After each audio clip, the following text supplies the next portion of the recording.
Joined by Dante Bruzzese, fellow St. John's Prep grad. Welcome to the show. I'm going to call you Z. Thank you. Love it. Work? Yeah, that's my born and raised nickname. So right there, that's perfect for me. Thank you for having me. Fellow Eagle. So you deal with a lot of first-time home buyers, Dante, and there's that market. I know where a lot of people are finding rents moving up, right? And there's that question of, do I buy? They just don't know where to start. Exactly.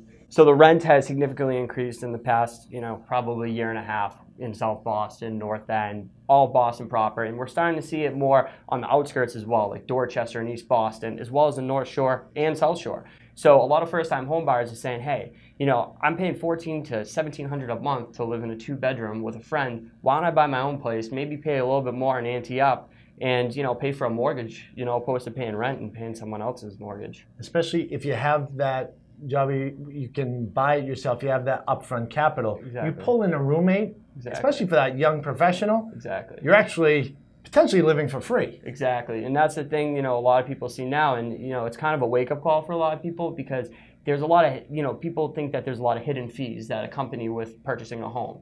If you give every fee and everything upfront to that person, they won't have an issue putting down that down payment. It might take them a couple of months, it might take them a year, but having that sustainability and having that infrastructure of knowing what you need to pay up front is going to be worthwhile for them at the end of the day, and it's going to essentially save some money in their pockets later down the road as well. So for the young professional out there that's looking to buy, just not sure where do you start, what do you recommend? You go online, you start with a real estate agent, a lender? Exactly. So pre-approval is always the first step in the process, and I like to have my client feel as comfortable as possible starting off. And pre-approval will give you that background and that idea of what you can spend, the maximum and your minimum, and it will give you really, the head start, whether you want to buy today or you want to buy, like I said, in a year's time. But pre-approval is always the first process. A lot of people that aren't from the area don't understand the culture and the neighborhoods exactly. So sometimes explaining to them the neighborhoods and what's going on in real estate first is advantageous for them.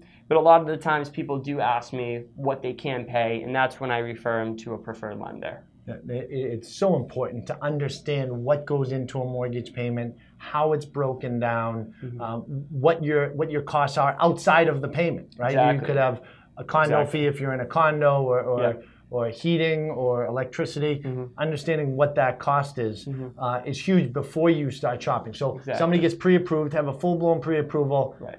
Now, and I know, we're going online, right? People are addicted to shopping for homes online. It's insane. And, up front, I like to explain to my clients, look, there's great tools and databases to use.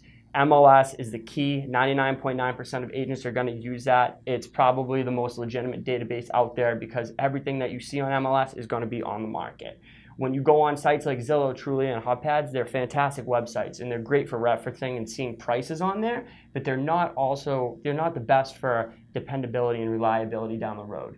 Working with an agent, you want to use best practices, so I explain to my clients up front what best practices are, and I always tell them whether it's an off-market or an MLS listing, those are the best ones you want to go for. But you can definitely get a good pricing idea on those websites for sure. And I'm sure this happens. People start looking at city prices. We're very lucky to live in the city that we live in, right? Because we have so many resources, but it's not cheap. No, it's not. When you're explaining different neighborhoods, are you seeing that a lot of people might think that they want to live downtown, but due to price point, especially the first-time home buyers, they're moving out to the secondary markets? Yeah, absolutely, and that's a great topic to bring up as well because I tell a lot of my clients, look, if you're getting approved at $380,000, don't always buy at the top of your budget in Boston. Go somewhere outside of it. Go somewhere comfortable enough where you feel as though you can still have that nice commute and get your money's worth. It's not always about living in the city. You can live outside the city and go somewhere like Medford, Charlestown, Dorchester, and East Boston, and you can get a lot more for your money, especially being a first-time home buyer. You want to make sure that every penny counts. And there's a lot of neighborhoods, even just a little bit further out, like let's say a Waltham. It's got a great Moody Street, quick trip to the city. Towns like in parts of the city, Revere, Chelsea, some emerging neighborhoods that you can really still get a good buy at a solid price. Exactly, and that's a huge focal point right now is seeing the markets like Everett, Revere, and Malden shift.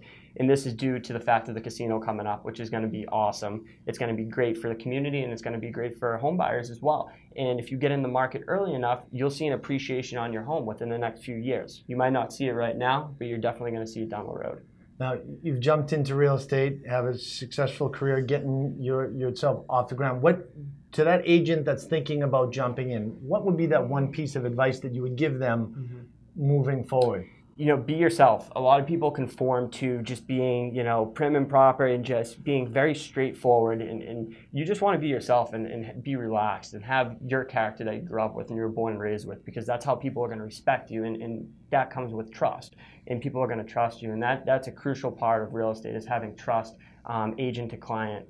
And, starting off, you have to have those great relationships, and you have to continue to build those relationships. They don't stop once you find someone a home. You have to continue building that relationship and just being genuine to somebody. So, and showing your pride, I'm sure. Exactly. That St. John's St. flag, is that somewhere? Yeah, Quinnipiac, St. John's, shout out.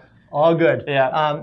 Technology is a major part of the business. Absolutely. Love asking agents that come through, what's that one piece of technology, that one app that you use every single day? Yeah, so this is pretty cool. So my team is fortunate enough, the Eric Roll Real Estate team, to have to leverage Curator, which is a great tool. It's a great website platform. We accumulate a lot of our clients off of it and customers, and it's also a great referral website as well to refer to the newest trends and the hottest trends in real estate at this time. So, is it curator.com? Curator.com. Very cool. Yep, and that's based out of the North End. Okay, and if somebody wants to connect with you directly, if they're interested in buying or selling real estate, what's the best way to do so? So you can actually email me, or you can go to ericrollo.com. That's ERICROLLO.com, and you can get the latest and hottest updates on there for real estate for sure. Dante Z, part of the Eric Roll team. Thank you, my friend. Appreciate it. Nice meeting you. Remember, we have more real estate tips just like this one, powered by Hub.